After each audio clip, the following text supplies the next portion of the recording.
Jadi antum setelah membaca Al-Fatihah, seharusnya antum mencari surat-surat yang dibacakan sesuai dengan kebutuhan antum. Cari ayat-ayat yang sesuai dengan kebutuhan kita. Karena dari Al-Fatihah sampai dengan An-Nas itu semua berisi kebutuhan kita. Saya baca cepat ya. Tapi nggak usah ditulis. Saya ulangi, tidak usah ditulis. Ya, saya bacakan saja. Misal, sebelum lahir, tadi kan ikhtiarnya Quran surah kedua Quran surah ketiga ayat 38 sampai 39. Keadaannya Quran surah 19 ayat kedua sampai dengan ayat ke-11-nya. Begitu dia mulai mengandung, bagaimana kandungannya supaya baik, Quran surah ke-7 ayat ke-189. Begitu dilahirkan, bagaimana supaya ASInya mengalir lancar, anaknya tumbuh menjadi anak yang saleh, Quran surah kedua ayat 233. Begitu usia 2 tahun ke atas, dia mulai belajar bagaimana supaya dekat dengan Allah, baik dengan orang tuanya, baik dengan tetangganya, Quran surah ke-31 ayat 13 sampai dengan ayat 19-nya. Kemudian dia mulai belajar supaya cepat menangkap pelajarannya, Quran surah 9 ayat 122.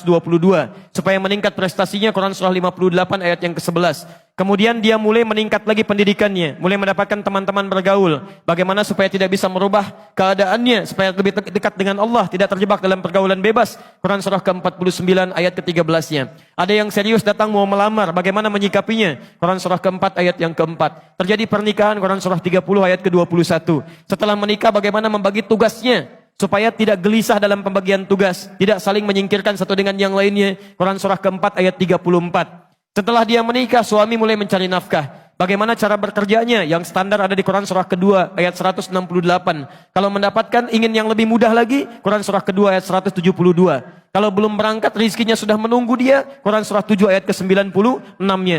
Kemudian dalam bekerja ini tidak mudah. Istri harus merawat anaknya, merawat rumah tangga. Kadang-kadang anaknya sulit diatur, mengatakan pada perintah ibunya, mengatasinya Quran surah ke-17 ayat ke-23. Itu dua-duanya sama-sama capek. Jangan dikira yang pergi ke kantor saja. Ibu pun merawat anak juga kadang-kadang ada rasa lelah. Bagaimana mengatasinya?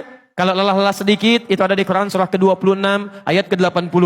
Kalau sudah mulai menjadi penyakit, bahkan kata dokter nggak ada obatnya, bagi Allah nggak ada yang mustahil. Quran surah ke-21 ayat 83 sampai dengan 84. Kadang-kadang Anda yang bekerja, ada orang yang tidak suka dengan Anda. Ada yang usil, ingin menyingkirkan Anda, menyungkurkan Anda. Ada perlindungan dari Allah di Quran surah ke-17 ayat 79 sampai dengan 81. Kalau ada yang membuat diri Anda tersesat, sampai mengatakan, ya Allah kenapa dia begini, ya Allah apa enggak ada solusinya? Selalu ada. Amalkan di Quran surah ke-21 ayat 87 sampai dengan ayat ke-88-nya. Sampai Anda beraktivitas lagi, mendapatkan kesenangan hidup, harta mulai melimpah, Masya Allah, rumah semakin luas, syukuri itu semua dengan mengamalkan tuntunan di Quran surah ke-14 ayat yang ke-7-nya. Tapi ketika datang ujian, tingkat ujian bisa macam-macam. Ada yang ringan, yang menengah, kemudian yang kuat. Pelajari itu supaya siap menghadapinya. Di Quran surah kedua ayat 214. Solusinya di Quran surah ketiga ayat 142. Cara sabarnya di Quran surah kedua ayat 155 sampai 157. Sampai Anda terus berkembang, usia 40 tahun, orang tua masih ada, ingin berbakti pada orang tua, ada di Quran surah ke-46 ayat yang ke-15-nya. Sampai kemudian Anda semakin sepuh, mengatakan, ya Allah, apakah saya akan hidup untuk selamanya? Tidak. Satu saat kamu akan meninggal. Bagaimana cara meninggalnya ya Allah? Kamu akan kedatangan maut di Quran surah ketiga ayat 185. Maut itu datang lewat malaikat yang diutus. Quran surah 32 ayat yang ke-11.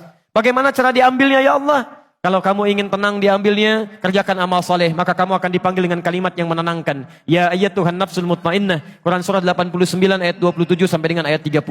Tapi kalau kamu banyak amal salah, tidak ada amal soleh, maka panggilannya akan sedikit menegangkan. Quran surah ke-8 ayat ke-50 sambil dipukulin malaikat. Ya Allah, saya telah mengalami malam pertama di alam dunia. Bagaimana malam pertama di alam kubur? Apakah menyenangkan atau ada persoalan? Kalau ingin senang, Quran surah ke-3 ayat 169 sampai 172. Kalau kamu ingin sedikit menegangkan sambil ditampakkan neraka jahanam dari mulai pagi sampai dengan sore, boleh. Ada di Quran surah ke-40 ayat 46 sampai dengan 47-nya. Ya Allah, bagaimana suasana hisab? Apakah menyenangkan atau tidak? Kalau kamu ingin masuk surga tanpa hisab, langsung masuk, mendapatkan berita gembira surga, ada amalannya di Quran surah kedua ayat 25. Tapi kalau kamu misalnya banyak amal salahnya, mengabaikan perintah Allah, bahkan kamu bisa masuk neraka tanpa hisab. Ada di Quran surah ke-18 ayat 100 sampai dengan 101-nya. Ya Allah, bagaimana suasana surga nanti ya Allah? Ayo kerjakan amal saleh. Ada surga bersama Rasulullah tingkat yang paling tinggi. Amalan di Quran surah ketiga ayat 31, Quran surah 59 ayat yang ke-7, Quran surah 33 ayat 21.